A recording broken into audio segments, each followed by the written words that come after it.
ఆ documents Harishchandra Prasad hand over అయ్యాయి. ఆ ప్రాపర్టీ నా హ్యాండ్ ఓవర్ అవ్వాలంటే చావాల్సింది హరిశ్చంద్ర ప్రసాద్ కాదు, జానకి.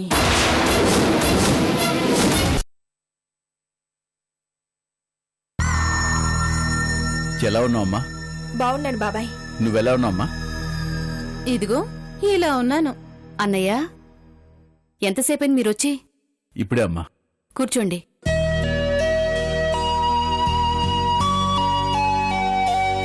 వదినా జానకి ఎలా ఉన్నారు? బాగానే ఉన్నారమ్మా. ఒక్క నిమిషం అన్నయ్య, మంచినీళ్ళు తీసుకొస్తాను. ఇప్పుడే వద్దమ్మా, మీతో ముఖ్యమైన విషయం మాట్లాడడానికి వచ్చాను.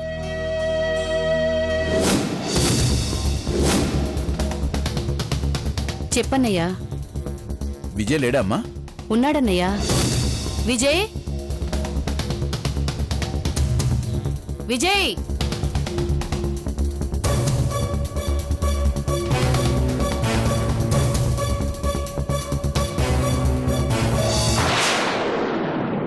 విజయ్, హెల్త్ ఎలా ఉంది? బానే ఉంది మావయ్య. రా కూర్చో, రా.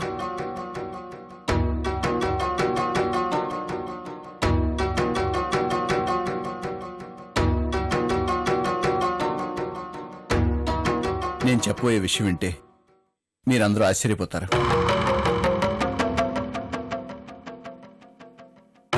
చిన్నాళ్ళు మనందరికీ తెలియని ఒక రహస్యం బయటపడింది.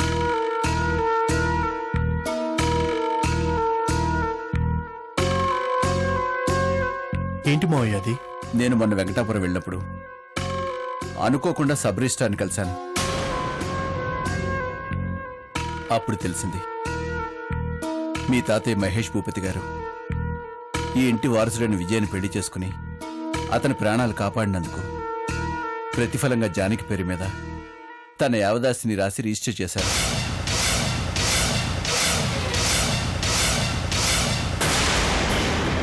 నమ్మలేకపోతున్నారు కదా? ఇదిగో దానికి సంబంధించిన డాక్యుమెంట్స్.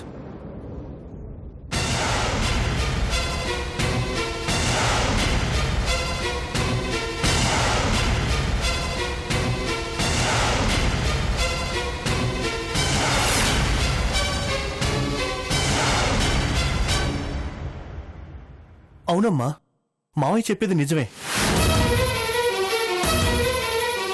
ఈ విషయం మీకు చెప్పడంతో నా బాధ్యత తీరిపోలేదు.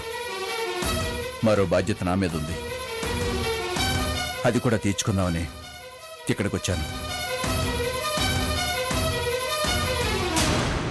ఏంటన్నయ్య అది? చిన్నాళ్ళు జానకి మీ ఇంట్లో ఉండే హక్కు లేకే మా ఇంట్లో ఉంది. మహేష్ భూపతి గారు జానకి ఇంట్లో ఉండే హక్కును కల్పించారు కోడలిగా.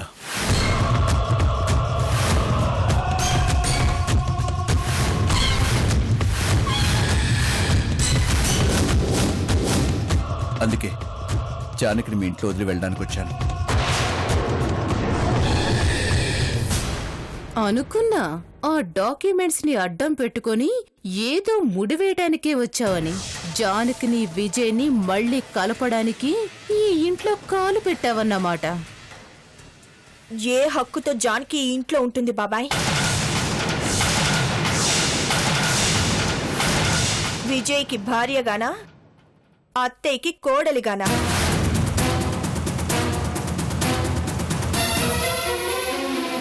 చిన్నప్పుడు చేసిన బాల్య వివాహం చెల్లదని నువ్వే నీ కూతుర్ని మీ ఇంటికి తీసుకెళ్ళావు. అంటే విజయ్కి జానకి భార్య కాదని నువ్వే ఒప్పుకున్నావుగా?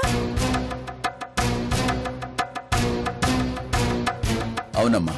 చట్ట ప్రకారం విజయ్కి భార్యను నేను కాబట్టి అత్తయ్య తన కోడలిగా నన్ను అంగీకరించి ఈ ఇంట్లో ఉండనిస్తుంది. అవునా బాబాయ్? అవునమ్మా. మరి ఏ హక్కుతో జానకిని ఈ ఇంట్లో వదిలిపెట్టడానికి వచ్చావు బాబాయ్?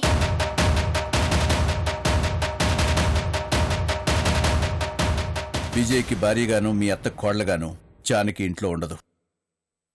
ఈ ఇంటి యజమానురాలుగా ఉంటుంది.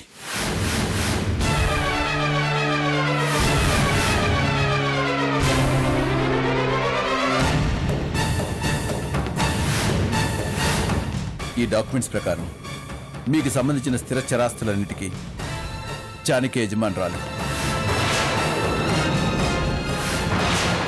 విజయ్కి భార్యగా, అత్త కోళ్లగా ఈ ఇంట్లో ఉండే హక్కు నీకున్నప్పుడు ఈ ఆస్తికి వారసురాలుగా, ఈ ఇంటికి యజమానురాలుగా జానకి ఇంట్లో ఉండే హక్కు లేదా అమ్మా?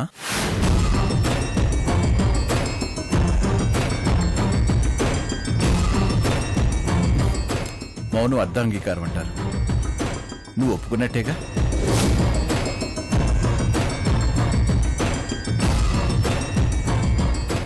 నీకేమైనా అభ్యంతరాలు ఉన్నాయమ్మా?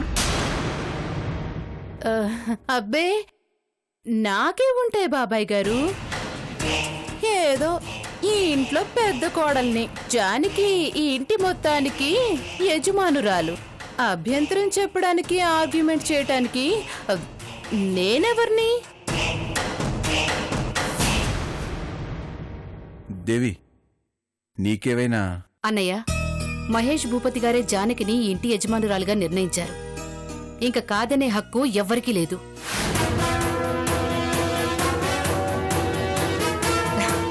జానకి మా ఇంట్లో అడుగు పెడుతుంది అంటే ఆనందం అడుగు పెట్టినట్టే. ఇంతకీ జానకి ఏదన్నయ్యా? అమ్మా జానకి,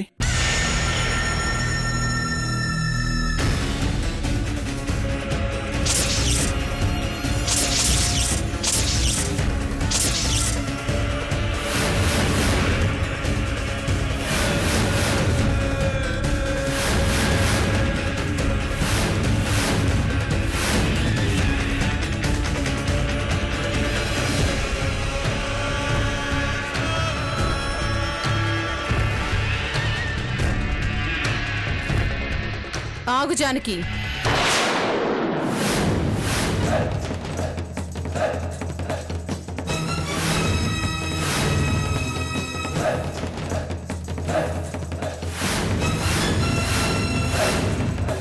ఏంటి?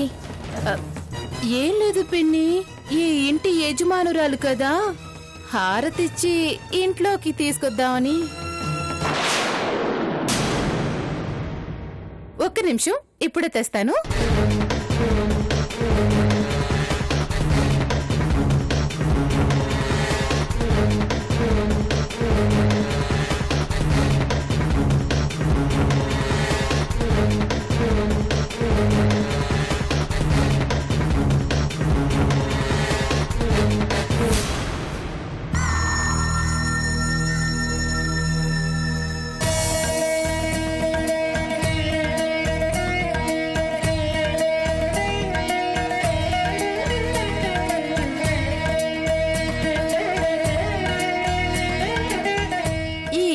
యజమానురాలికి స్వాగతం, సుస్వాగతం.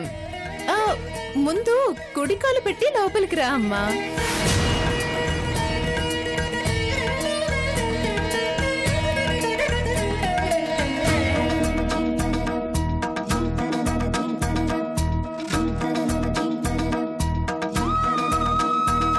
అత్తయ్య, నన్ను ఆశీర్వదించండి. చల్లగా ఉండమ్మా. మళ్ళీ నువ్వు ఇంట్లో అడుగు పెడతావని నేను అనుకోలేదు. ఇప్పుడు నాకు చాలా సంతోషంగా ఉంది. ఆ సంతోషాల్ని శాశ్వతంగా మీ ఇంటి చిరునామా చేయడానికే జానకి మీ ఇంట్లో అడుగుపెట్టింది దేవి.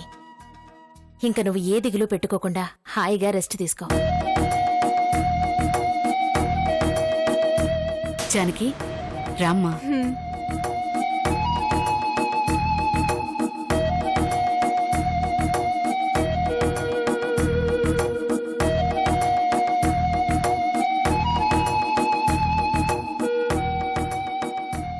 ఈ ఇంటి ఇలవేల్పు ఆ మహాదేవుడికి నమస్కారం చేయమ్మా.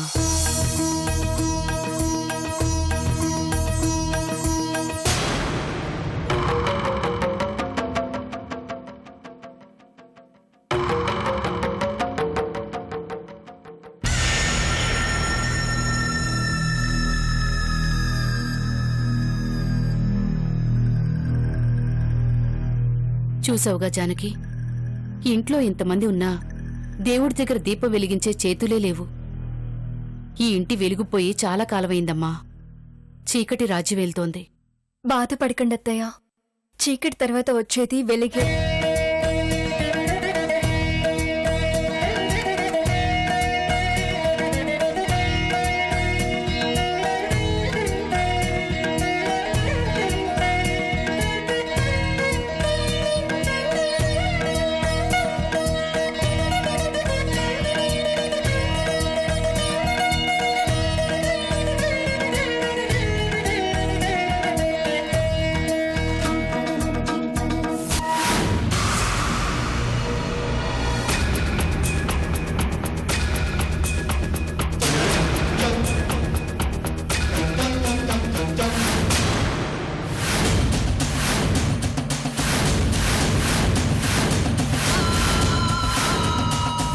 ఏంటక్క నువ్వు చేసిన పని? నేనేం చేశాను? జానకికి దిష్టి తీశాను. ఈ ఇంట్లో కాలు పెట్టి అర్హత కూడా లేని దానికి దిష్టి తీసి హారతిచ్చి కుడి కాలు పెట్టి లోపలికి రమ్మని మరీ స్వాగతం చెప్తావా? పెద్ద కోడలిగా అది నా బాధ్యత నందిని. బాధ్యతలు ఇప్పుడు గుర్తుకొచ్చాయా అక్క? నువ్వు చేయాల్సిన ఇంటి పనులన్నీ అత్తయ్యతో చేయించేటప్పుడు గుర్తుకు రాలేదా? ఈ బాధ్యత జానికి ఇంటికొచ్చేసరికి నువ్వు మర్చిపోయిన బాధ్యతలన్నీ సడన్ గా ఎందుకు గుర్తుకొచ్చాయో తెలుసుకోవచ్చా? నీ కోపానికి అర్థమూ ఉంది, నేను చేసిన పనికి రీజను ఉంది. నేను అడిగిన ప్రశ్నకు సమాధానం ఇది కాదనుకుంటాను. నువ్వు అనుభవంలో చిన్న పిల్లవి. కొన్ని విషయాలు చెప్పినా అర్థం కావు నందిని. అర్థం చేసుకో. ఏదేదో చెప్పి ఎస్కేప్ అవ్వద్దక్క. నాకు నచ్చని పని ఎవరు చేసినా నిలదీస్తాను. చెప్పు. నేను జానకిని ఇంట్లోకి ఎందుకు రానిచ్చాను అన్నది నీకు క్లారిటీ కావాలి, అంతేగా? దానికి స్వాగతం పలికింది సన్మానం చేయటానికి కాదు, మనందరి సమక్షంలో సత్కారం చేయటానికి కూడా కాదు. మరెందుకు? మనకి రావలసింది రాబట్టుకోవడం కోసం. మనకు రావాల్సిందా? మనకు రావాల్సింది జానకి దగ్గరే ఉంది. జానకి దగ్గరే ఉంది. అందుకే జానకిని మనకి దగ్గరగా ఉండేటట్టు చేశాను. అర్థం కాలేదక్క. అందుకే ఆవేశపడకూడదు అంటాను. చట్ట ప్రకారం ఈ ఇంటికి పెద్ద కోడలు నేను, చిన్న కోడలివి నువ్వు. అవునా కాదా? అవును. అంటే యాజ్ పర్ రూల్ ప్రకారం ఆ 500 కోట్ల రూపాయలకి వారసులం మనమే కదా? అవును. కానీ ఆ మహేష్ చంద్ర భూపతి ముసలుడు వంశాన్ని నిలబెట్టుద్ది అన్న సింపతితో ప్రాపర్టీ అంతా జానకి పేరు మీద రాసి చచ్చాడు. మనకి చెందాల్సిన ఆస్తి జానకి అనుభవించడం న్యాయమా చెప్పు? మనకి ఏ అవసరం వచ్చినా దాని ముందు బిచ్చకాళ్ళలా నిలబడి అడుక్కోవాలి. అది జాలితో పడేస్తే మనం అందుకోవాలి. అంత కర్మ నాకు పట్టలేదక్క. పట్టకూడదని, మనకి ఏ కష్టం రాకూడదని, ఇష్టం లేకపోయినా జానకిని ఈ ఇంట్లోకి రానిచ్చింది. ఇంట్లోకి రానిస్తే ఆస్తి మనకు పంచుతుందని భ్రమపడుతున్నావా అక్క? జానకి పంచకపోయినా మనం పంచుకుంటాం.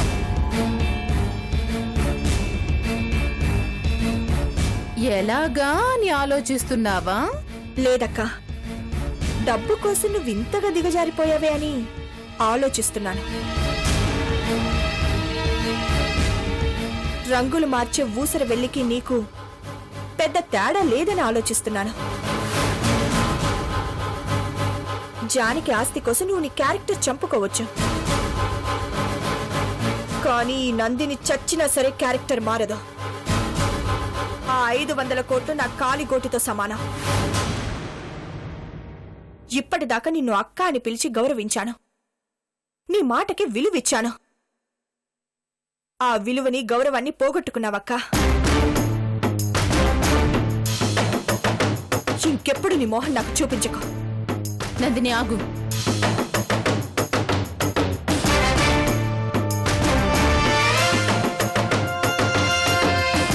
ఆస్తి కోసం క్యారెక్టర్ ని చంపుకునేంత చీప్ మెంటాలిటీ కాదు నాది. జానకి విషయంలో నీ క్యారెక్టర్ ఎలా ఉందా అని టెస్ట్ చేయటానికి ఆస్తి మ్యాటర్ నీ ముందు డిస్కషన్ చేశాను.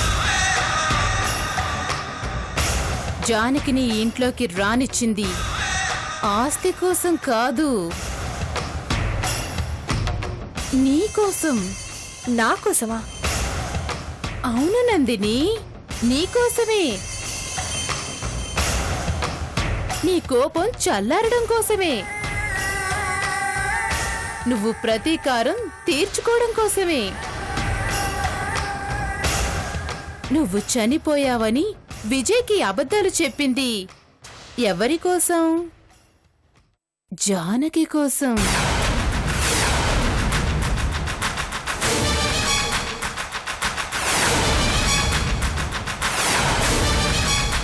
విజయ్ బతికుండగాని నువ్వు బొట్టు తాళి బొట్టు తీయడానికి కారణం ఎవరు? జానకి.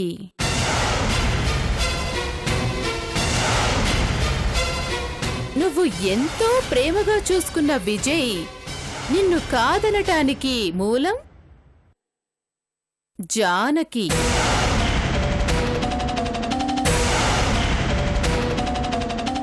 నీ కాపురాన్ని ఇన్ని రకాలుగా కాటేసిన జానకిని వదిలిపెట్టేసి విజయ్ మీద మాత్రమే నువ్వు ప్రతీకారం తీర్చుకోవటం న్యాయమా?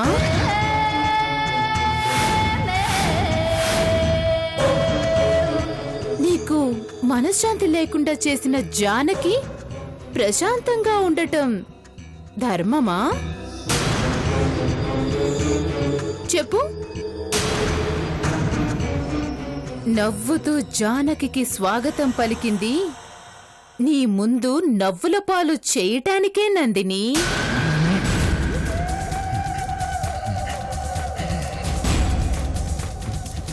విజయ్ జానకి నీ కళ్ళ ముందే ఉంటే ఒకే దెబ్బకి రెండు పిట్టలన్నట్టు నీ పగ, ప్రతీకారం, కోపం వాళ్ళ మీద తీర్చుకోవచ్చు.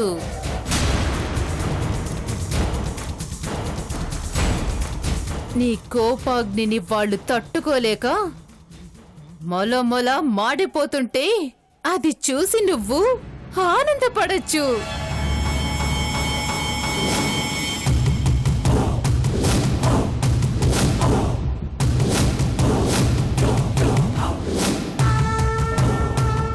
అందుకే జానకి స్వాగతం పలికాను.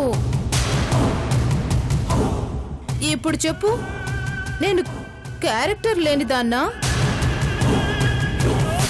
బాధ్యత తెలియనిదాన్నా? నేను ఊసర వెళ్ళినా? చెప్పు నందిని. నన్ను క్షమించక్క. నీ మనసు తెలియక తొందరపడి మాట్లాడాను. నా గురించి నువ్వు ఇంతగా ఆలోచిస్తున్నావని తెలీదక్క. I'm very very sorry.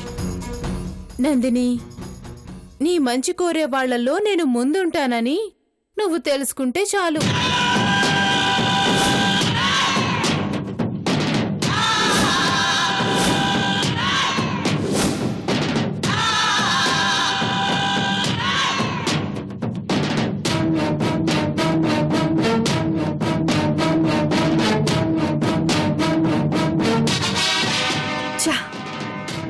అనవసరంగా అనరాని మాటలని అక్క మనసు బాధ పెట్టాను.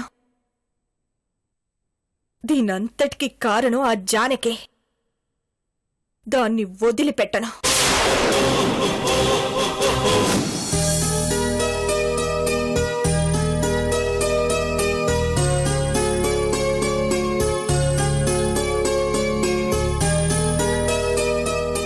అన్నయ్య, ఇప్పుడు ఎందుకమ్మా ఇవన్నీ?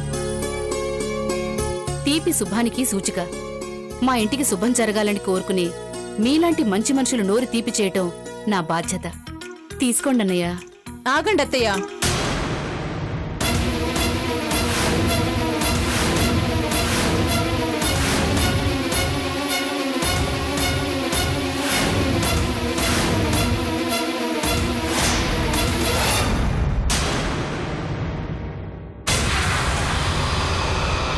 ఏంటి మీరు చేస్తున్న పని? ఇంటికొచ్చిన చుట్టాలకి పాయసం ఇవ్వడం కూడా తప్పేనమ్మా? తప్పే.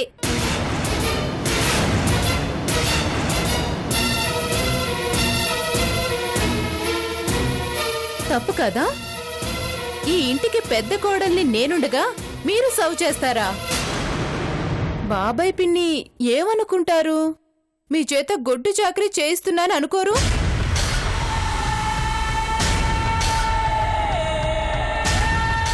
ఇలా ఇవ్వండి, నేను సర్వ్ చేస్తాను. మీరు చక్కగా బాబాయ్ పిన్ని జానకిలతో కబుర్లు చెప్తూ కాలక్షేపం చేయండి.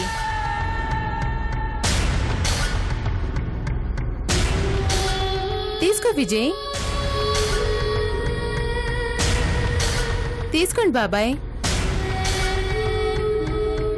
తీసుకోండి పిన్ని.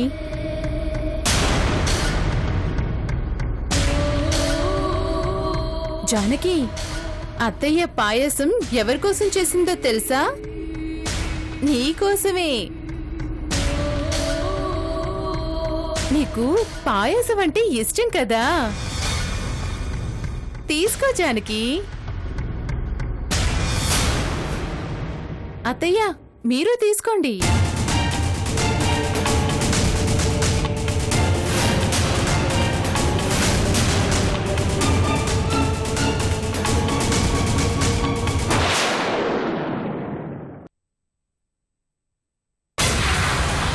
ముందు చూపు ఉండడం మంచిదే. నువ్వు మంచిగా ఉంటే నా చూపులో నీ మీదుండవు. తింగరి వేషాలు వేస్తేనే ఓ చూపు చూస్తాను.